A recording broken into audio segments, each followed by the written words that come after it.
sort of different decisions you made in writing the screenplay, changing, his story and how it ended, sort of.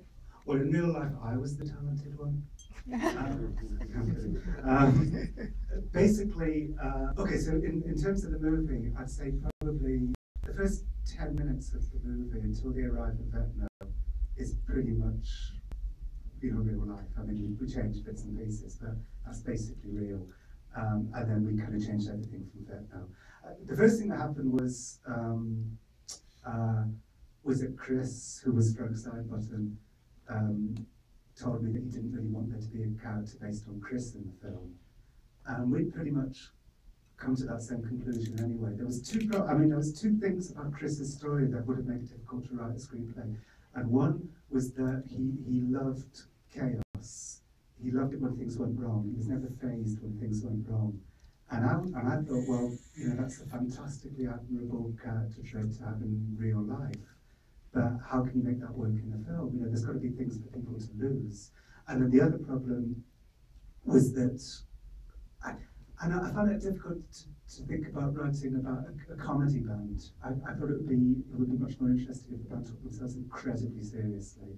And the fact that we had Chris's blessing, like kind of craft work or something. So the fact that we had Chris's blessing to change things meant that we started bringing in other things. So for instance, in real life, Chris didn't suffer from any mental illness, and that came very much from personal experience I've had with friends, and also the story of Daniel Johnson, and the documentary The Devil in Daniel Johnson, which I'm sure a lot of you know is an incredible documentary, and then stories of Captain Beefheart and so on.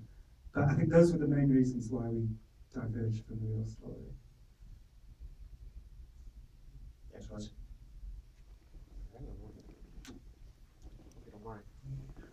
This is addressed to Maggie and Lenny. Your character, Maggie, doesn't really have a lot of dialogue, and I read somewhere that you were given a little collaborative leeway to create your own character on set, and how was it working with the director, and how was it working with her doing this, if that's true?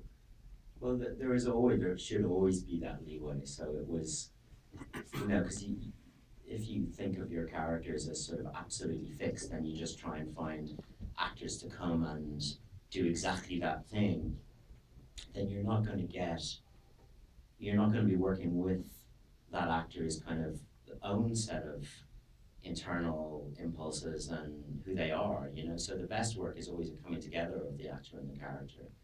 So that would have been true of everybody. I mean, everybody in the film brought way more to the parts than you could sort of engineer in the screenplay, apart from Domhnall. Yeah, he pretty much did exactly what he was asked to do.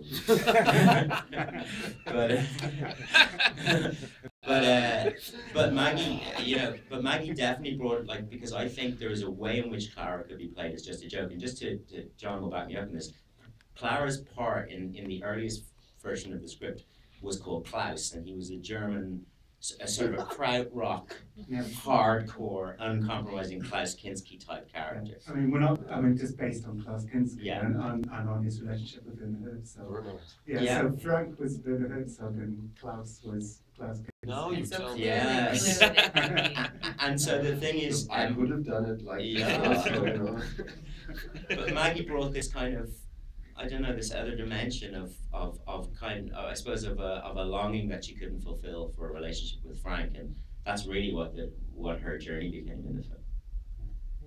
I think, whatever's happening in your own self and around the shooting of a movie